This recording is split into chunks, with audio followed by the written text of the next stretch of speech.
welcome here in the headquarters in Dresden. I hope you had a pleasant journey. Yeah, thank you very much, Sebastian. Great to be here. Great. So thanks for making all the way here to Dresden. I understand that you use public transport systems in order maybe also to minimize your CO2 emissions. Do you see this as a personal responsibility for yourself to do it? Yeah, absolutely. You know, like I enjoy train travel. Like that's the easiest part. I always think being able to get on the train in the middle of the city and then travel and get off in the middle of the city, I think that's a great thing. But also, yeah, definitely personal responsibility. And I think we see it more and more that people are trying to avoid short flights in particular as much as they can. You know, I live in Europe, but I'm from Australia, so it's a little bit tricky to take ground transportation to Australia. So I do still fly, but definitely try and minimize that. And I think it is a growing movement, which I think is encouraging. I agree. Jonathan, we are always meeting at conferences, exhibitions, also at the PV Magazine Roundtable, this year virtually. But I think it's a while that you've been here in Dresden at von ARDENNE, I think a couple of years ago. So I'm very pleased that you're taking your time today to come here and to have our call and our discussion about future trends in photovoltaics. And we want to use this, let's say, format to talk with experts in the industry, right? And for sure, you are an expert. You're well connected in the industry. So thanks a lot for coming here. No, my pleasure. Thanks for the invitation. So maybe for these guys who do not know you, can you give a short introduction of yourself, who you are? Yeah, absolutely. Well, so I've been in the PV industry coming up to 12 years now, which is kind of remarkable to say in a sense, and also remarkable, you know, the industry itself. Like you would know yourself, 12 years ago, we're talking an industry that was, what was it, 1/10 the size, and the cost of a module per watt peak was 90% more expensive than it is today. So, you know, that's a really remarkable journey. And I've been with PV Magazine since 2011, and I've been editor-in-chief since 2014. So very much through this kind of what's been a transformative time for the industry, I think. You know, those figures that I said before, you know, just that level of cost reduction and also that growth of the industry itself. You know, if you, 10 years ago, if someone was to say, you know, we're heading towards maybe 250 gigawatt of installations in 2022, you know, those kind of figures were unheard of. It would have been remarkable to even consider that kind of achievement. And then also, as I said, on the cost side, you know, the 90% reduction. But that's not only just in terms of reducing manufacturing costs and installation costs and just the economies of scale, but it's also performance as well, right? So now we've got PV cells that are commercial cells, what, 23% plus, modules 22% plus, so performance, all of this plays into it. So that's a little bit about me, but also about my time in the industry, which I think is even more important. Yeah, that's true, and also part of this is, I guess, also from equipment manufacturer. Yeah. And we, maybe also introduction of this company, von ARDENNE. As you know, we are well connected in the last couple of years. We are equipment manufacturer, right, for bringing vacuum coating, thin film coatings for different industry. It's for photovoltaics, it's for glass industry, but also other industries. And we are part of this journey to scale up. And we come to it for sure also later, but we are a family-owned company, right? Maybe also a kind of differentiator to other companies. Family-owned company, 1,000 employees worldwide. We have different companies and stations around the world, subsidiaries in China for sure, in the US, and Malaysia, Vietnam, Japan, and quite recently also in India. So, my name is Sebastian Gatz. I'm the head of the business area in photovoltaics. Well, and I think you make a point about production equipment, right? Because when people, you know, the solar story is partly told by, you know, there's innovations in financing, there's innovations in business models, there's been a lot of innovations like right across the supply chain, but I think fundamentally underpinning the cost reductions and the growth of the industry has been the power of mass production. And I think that's a really important story to tell, right? We're as a society, we're quite good at making stuff, particularly our friends in China. Yeah. And really driving out cost as we get bigger factories, as we get more throughput, as we get bigger production tools themselves, which is what you guys are doing, you know, just downstairs in some of those production halls. I remember seeing a PVD tool some years ago, and it's this enormous thing, you know, how long is that? 50 meters plus or something like that. Right, you will see it later on. Okay. I give you a show here. Sure, but I think that's a really important part of the story, is what I'm Absolutely. saying. Yeah. But you talked about society, right? Society, we are not in a bubble, right? We have some topics around us. Now it's August 2022, and we are meeting here in Dresden, 200 kilometers south of Berlin, right? And in times where record temperatures are collected all around the world, I just noted in England this summer, we topped 40 degrees centigrade the first time. The heat wave in India, Pakistan resulted in hottest March since ever, approaching 50 degrees centigrade. Here in Europe, we have wildfires all around, France, Greece, Italy, everywhere. But even now, around the corner, here, just a couple of kilometers away at the border from Czech Republic to Germany, right? They're fighting since 10 days, and you can smell the biting smoke here around the corner. So it's really, the global warming is there, it's an effect, and it's a cross-border effect as you see it literally. But at the same time, we have the war in the Ukraine, where it shows every day that we have dependency on fossil fuels. We have concerns about the global supply chain also with respect to COVID, right? So to fight this virus, it's not over yet from my point of view. The numbers are increasing again. So how do you perceive this current situation? What are your takes also on regarding the expansion of renewables at all? And do you see a momentum for this in these days? Mm. Yeah, well, when you said it out like that, it's frightening, right? The reality that we're living through at the moment is one where it's not just global warming; it's kind of global heating.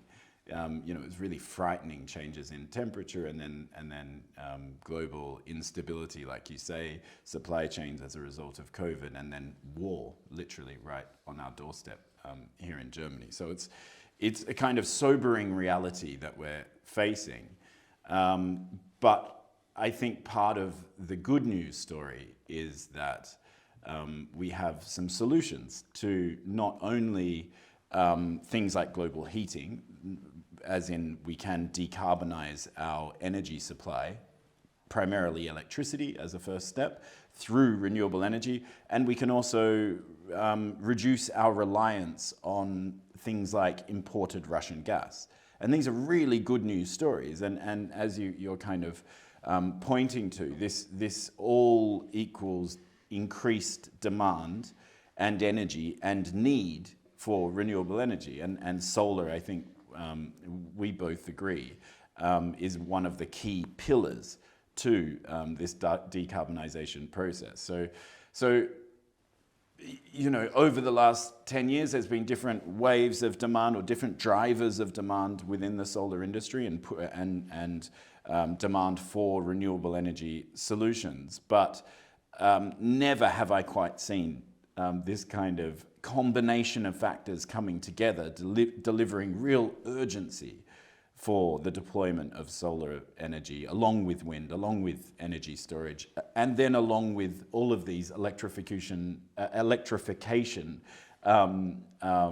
you know, devices, so EVs and charging stations, and this whole ecosystem of decarbonization. So it is an exciting time for a very good reason. Yeah, I agree, and I mean, you don't have to convince me about renewables and about PV especially, right? So we both know that it's cost competitive, and maybe on some areas even today the most competitive energy solution.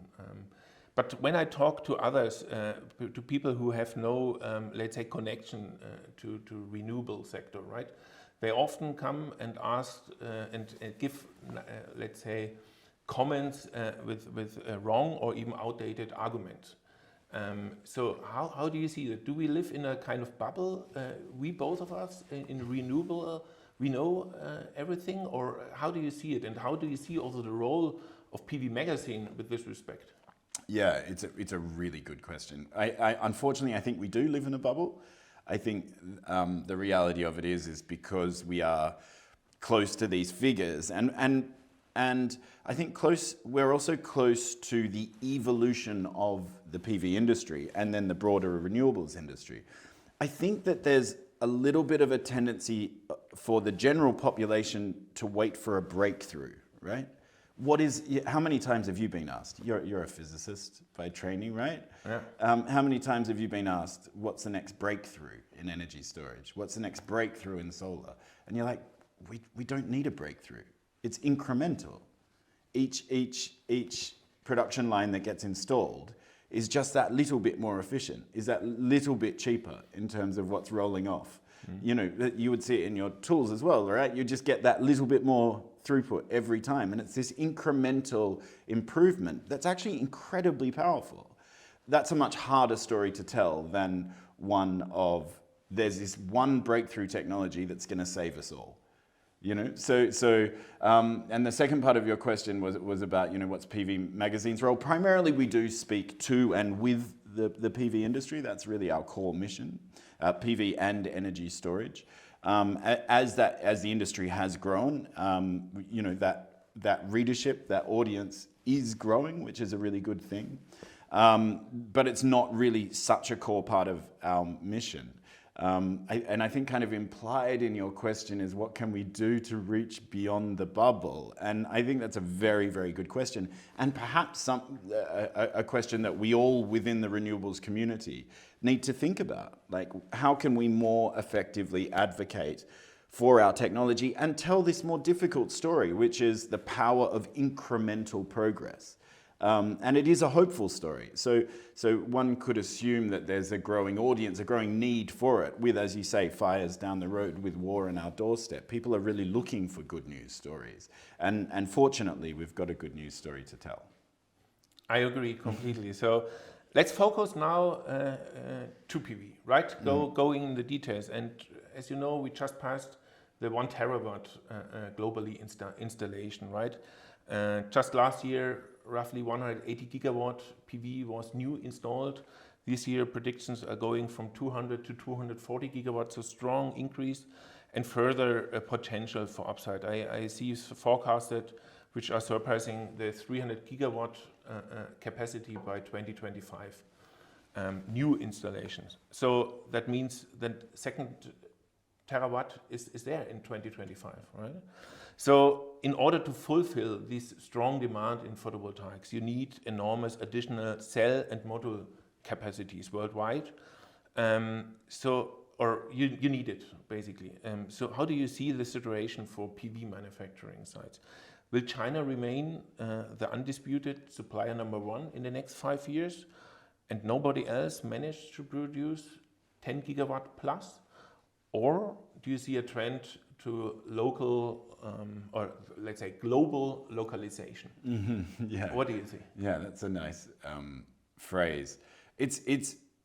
Yes, it is a tricky question, but my feeling is, taking a step back, it's hard to predict these things because there's so many things at play.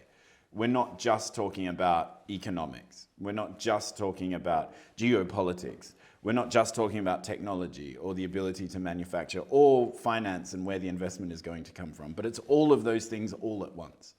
So there's a lot of variables, right? So it's hard to work out exactly how it's going to play out, but it's hard to imagine a world in which China is not the predominant PV manufacturer in the world going forward in the foreseeable future. So maybe that, what is it at the moment? 90%, 95% of the world's cells come from China, something like that? Correct. Yeah. Correct, yeah. So maybe that will reduce, but at the same time, as other countries begin to scale, but of course, the whole industry is going to scale as well. So I could imagine a world where it's 80, where that figure of drops down to maybe 80% of the world's cells and modules come from China. And then the next question is where is the growth? Where are we going to see 10 gigawatt plus facilities or even players or manufacturers? And you know, it's probably the obvious ones. India, I think, is the big dark horse in all of this. And what we've seen over the last 12 months, the announcements in terms of Indian cell production.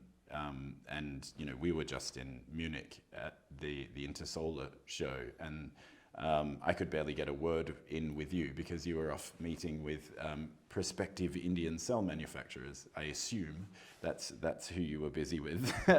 So I think there's going to be a lot of capacity added in India, and I think there's a number of factors for that. But we also can't forget Europe. There is the NL factory, which is going ahead. Meyer Burger is going ahead as well with their integrated production facility, although progress has been somewhat slow. But then there could be someone else. It is possible to create maybe, you know, start with 2 gig and then go to 4 and then 6 and then maybe 10. That's not inconceivable. And there is the 1 gigawatt facility that's been the facility, Kalyon, down in Turkey, just outside of Ankara. And that is 1 gigawatt vertically integrated ingot through to modules. So that's way at the start of the PV production supply chain, all the way through to a module rolling out the other end. So it is possible to do. And then the US, of course.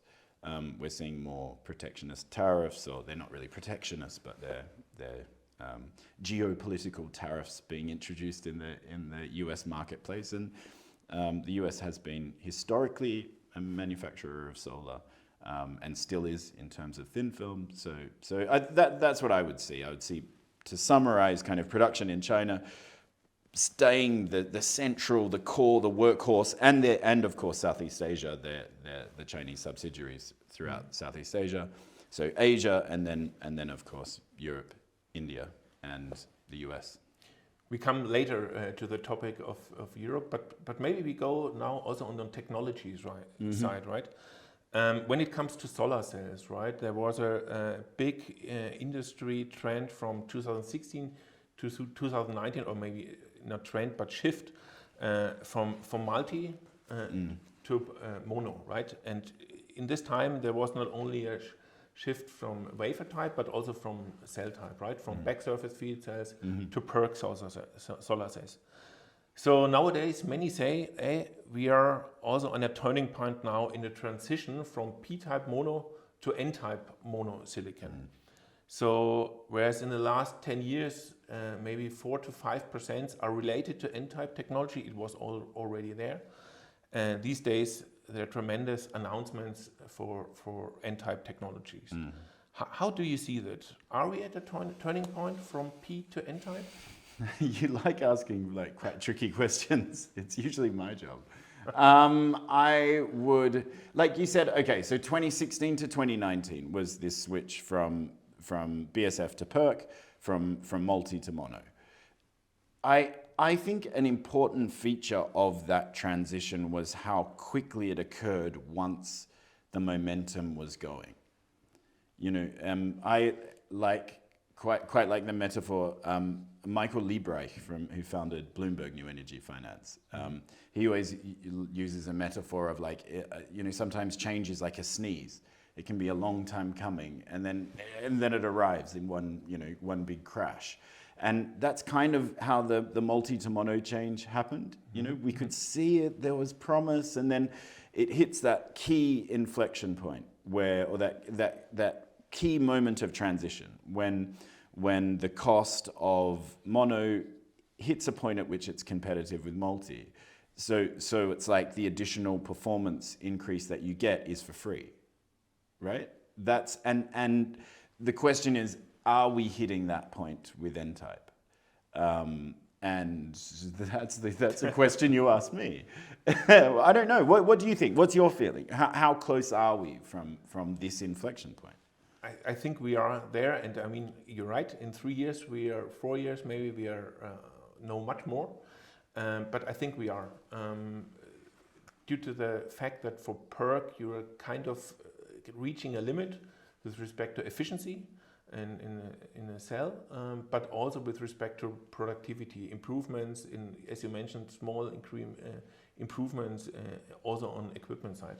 But I think we are there on a limit, and there's a big chance or big promise for N-type technologies to reach higher values in efficiency, higher values in bifaciality, higher values in temperature coefficient, all these things which gives you at the end more power out of your model. So the question is, from my point of view, who's the winner or who will be the winner with respect to N-type technologies? Because when we talk about N-type, we do not talk about one technology, we talk about TOPCon technology, we talk about heterojunction technology, and we talk about IBC technology.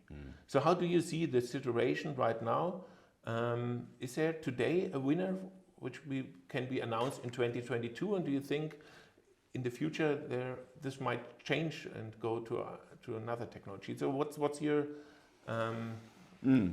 take on it? Yeah, I think if we're talking 2022, and the March edition of PV Magazine Global, we did a big feature focus on TOPCon, and the reason was that it really does appear that in 2022 TOPCon is going to rise to the fore in terms of just the volumes. Really, you've got big players like Jinko who are moving very strongly into TOPCon, and they're going to create a lot of momentum when players like that move, particularly in terms of getting market acceptance for the technology from the downstream players, from the project developers and the wholesalers and the installers. And once they're confident that they can use this technology, that it's going to do what it says, like those performance advantages that you set out, you know, those series of performance advantages. You can say that all you want, but until the project developers and EPCs really believe you and have this track record, they're not. It's only just a claim, isn't it? Right? You can put it on the data sheet of the module, but until people really believe it and there's really a proof in the market. So I think TOPCon is further along in terms of that. But then heterojunction is harder, is more difficult because of the nature of having to be an all new production line, and that's something that you can speak to with more confidence than I can. That TOPCon you have the chance to upgrade an existing PERC line, right? But with heterojunction, you've got to go in. It really is a greenfield project. This is if you're having a brand new facility. That's right, isn't it? Yes, that's the topic. So as you know, in the past, going from back surface feed cells to PERC, it took a while, but then cell manufacturer, equipment manufacturer found the right process flow. They just need equipment for vacuum coating, for the back surface feed, for the rear side, and for the local opening. So and you could upgrade a line. Then you could upgrade the line. Yeah. That was easy. You could exactly utilize your existing line, and that's actually what equipment manufacturer look also for TOPCon. But for heterojunction, you cannot upgrade, right? You need complete new lines. So, as you said, a greenfield investment. I think that's the fundamental difference, and that's why maybe also new players are coming on the field because they choose do not go the path from PERC to TOPCon, but they go for new investments, new technology with higher efficiency and better performance, let's say, trend. But then the limitations with TOPCon then, by contrast, as I understand it, is that it's still not established the right process flow, or not even the right one, but there seems to be a lot of different approaches as to how you do the passivation, which production tool you're going to use, what kind of throughputs can you achieve with that, how you're going to, what your recipe is on the line. So there's a lot of variation. So it seems like it's still not quite settled as a mature technology.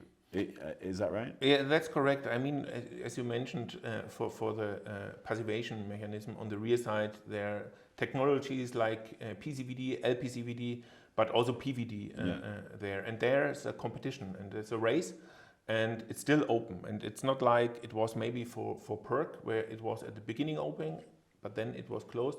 Everyone know to apply CVD processes, and that's then it was headed. But nowadays, it's from our perspective not open. Some may found the right process sequence, and some maybe not. Mm-hmm. And that's, I think, the challenging factor right now for TOPCon. Mm-hmm. And then for heterojunction, then the challenge has to be silver, doesn't it? Because so if you've got a PERC line, silver consumption is X, and then if you go to TOPCon, it's 25% on that. Heterojunction is 50% on that. These are very broad ballpark figures, but as we scale the industry, and Pierre Verlinden, the former chief scientist of Trina Solar, he made this argument very strongly a few years ago, and now there's been a lot more work into it in the research, in the scientific community. Silver consumption is going to be a really big challenge for the solar industry, and heterojunction uses a lot of silver at the moment. I agree, but coming back to the process sequence itself, technology is clear for heterojunction, right? You need a wet chemistry process, you need a PCVD process, you need a PVD process, and you need a metallization, right? So this is clear. But as you mentioned, there are still challenges for metallization, especially the silver. But there are also companies who replace silver, for example, by plating technology, also by screen printing of copper, which then reduces your cost of ownership, especially your capex, dramatically. So but the holy grail is also not there yet for the whole industry. And when we look at China, I mean, there's always a difference between tier 1 and tier 2 or tier 3, right? So the tier 1 are the front runner for technology, right? They already, as you mentioned with Jinko, for example, they're moving towards the direction of N-type. And the tier 2, what we understand currently, they are not following right now because they have no proven process sequence for this. Is it similar what you understand the situation today? Well, it generally is how things happen.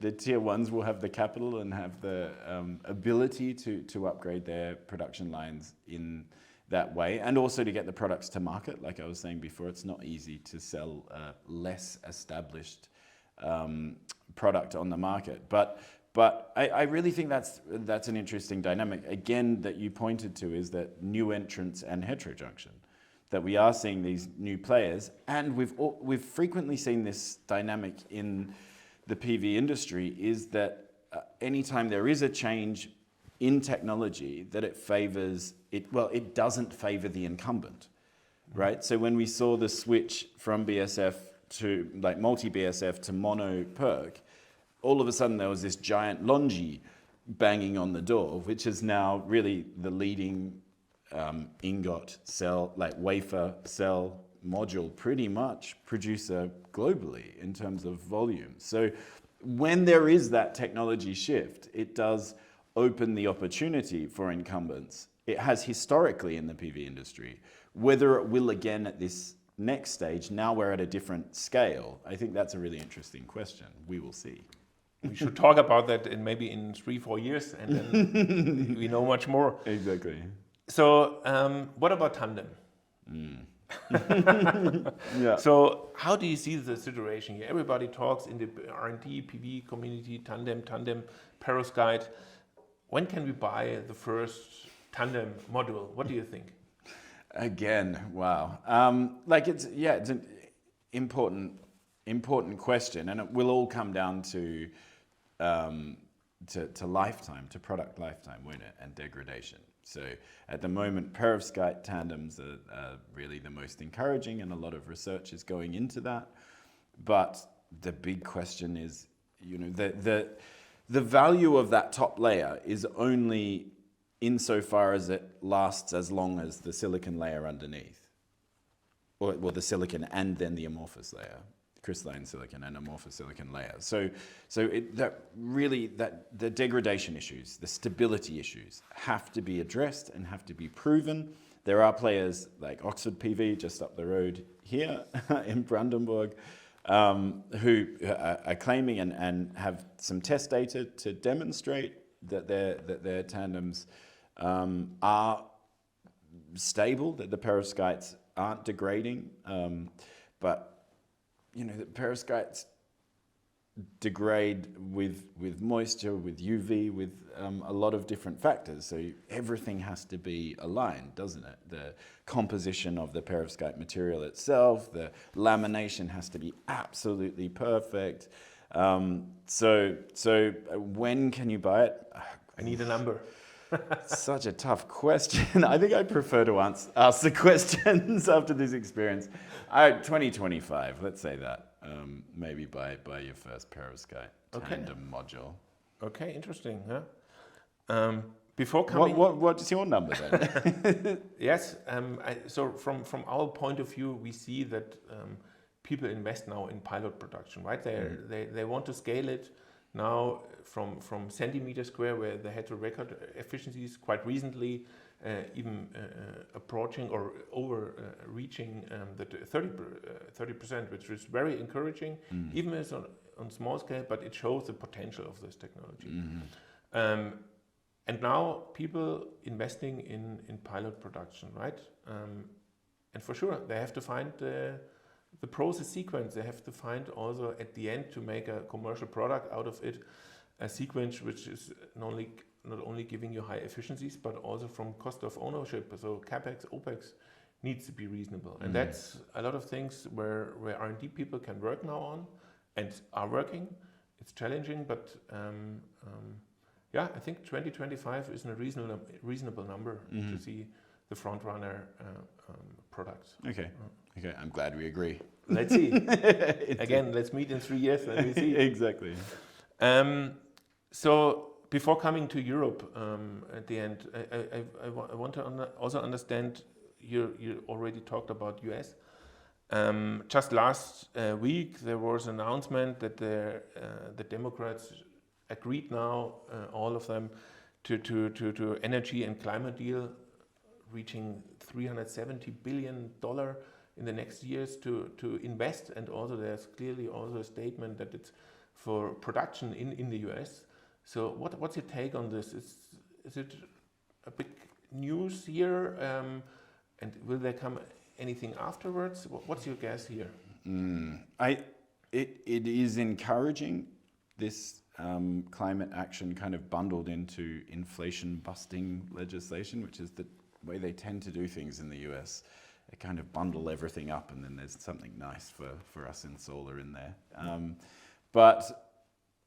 Yeah, it's very encouraging, and also the solar manufacturing support is a good thing. However, I think, again, looking back in the history over the last 10 years, what is most important for the solar industry, and in particular for solar manufacturers, is policy stability. You know, if you are making an investment in a solar production facility, particularly if going upstream to cell, or even further upstream to ingot, you need policy certainty more than anything. You need to know you have not just 2, 3, 4 years of demand, but you want 5, 8, 10 years of demand. And while the market fundamentals in the US are very good, and there is that STC, the investment tax credit rather, ITC, support for solar going forward, which will be supporting deployment, I'm sure people looking at large-scale manufacturing facilities would want more certainty, more than anything else, in terms of policy. I mean, the good news in the US is that there's an existing pipe, or there's existing production, at least on thin film photovoltaics, right? For sure, crystalline photovoltaics, it needs to be ramped up again, also like in Europe. But I feel with this announcement, hopefully, also with the actions, you get kind of certainty. And I think that's all the reason why they claimed it for 10 years, right? And maybe that's a good point to come to Europe. You mentioned Enel, a big announcement of the 3 gigawatt fab in Sicily, I think very encouraging here. Also Meyer Burger with already existing 300-400 megawatt right now, but clear plans also to go to 7 gigawatt. And there's a lot of other players which are at, let's say, in an advanced stage in the pipeline. But what is missing? Is it the policy? Is it the certainty about the whole supply chain in Europe? Or what is the missing part to come to 50 gigawatt in the next 5-10 years production facility in Europe? I think there's also as you point to, the projects going ahead are really encouraging. And also the projects that we see at a European level that are bringing together various research institutes with equipment providers and looking for support from the European Commission, I think that's also really encouraging. That NL was able to access European Union funds is also very encouraging. But I think that part of what is informing a little bit of reticence on the side of some prospective solar manufacturers in Europe is the bad experience of the past. So Q-Cells not far away in Thalheim, like you could list the number of bankrupt manufacturers, and it would be quite a long list from Europe from the last solar boom and then bust. So I think it takes a little bit to overcome that's a bit of a threshold that needs to be overcome for investors to have confidence to invest in PV production again. But at the same time, I think the fundamentals are there. You know, there is no way no direction European solar demand is going to go other than up from here. We have hit a threshold. There are so many markets in Europe now that are well beyond a gigawatt. You know, even looking up towards the Nordics now, it's really encouraging. Down in Eastern Europe, again, it's really encouraging. You know, Southern Europe is well established and building momentum. And so I just think there's growth everywhere. And it just makes sense to establish more manufacturing here. And then there's the other key parts of the equation. You've got the equipment suppliers like von ARDENNE, like yourself, but of course there is an ecosystem of other equipment suppliers in other parts of the supply, you know, production chain as well. And then you've also got the research institutes, which is really encouraging, and some of them continue to be world leaders in what they do. And so that means you have the expertise, you have the production tools. We just need the investors and the manufacturers ready to really pull the trigger. So I think that the conditions are all there. I hope that we're going to see significant growth soon. Okay, and there are also political measures like the Repower Europe plan from the commissioning. But yeah, I think we need to come into action and not... and this takes a while in Europe, but let's see. The IPCEI is also something which is on the horizon, where also it's considered as a strategic important measure. Yeah, so let's see how the next years are evolving, and maybe even next month. Maybe it will be like one of the sneeze again. The European production is going to take a while to build and build and build, and it will arrive all in a hurry. And with this respect, a healthy sneeze. Yeah, okay. Indeed, no COVID in the sneeze. Yeah. Okay, thanks, Jonathan. At the end, we talked about future trends and so on, but I like this phrase from Bill Gates. He said, most people overestimate what they can do and can achieve in 1 year, but underestimate what they can achieve in 10 years. And you mentioned it at the beginning, okay, what happened in the last 10 years in photovoltaics. It's amazing. But now, sitting here, imagine we're sitting here in 10 years. What is your take here? What is your bold, let's say, outlook for the PV as a whole? Yeah, it's that PV will be, you know, one of the crucial pillars of the modern energy economy. Putting a number on what the installed capacity each year would be, that's a little bit difficult. I wouldn't do that, but it will be an absolute key pillar in our global energy economy on the basis of performance increases, on the basis of continued cost decline, and on the basis of scale.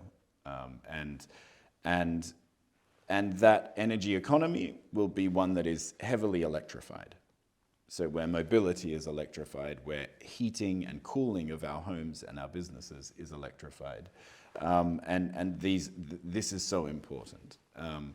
And it will also, PV will also become, you know, I like the phrase ubiquitous PV. So like, I think we're going to see PV on everything. And it's also going to be part of an energy network.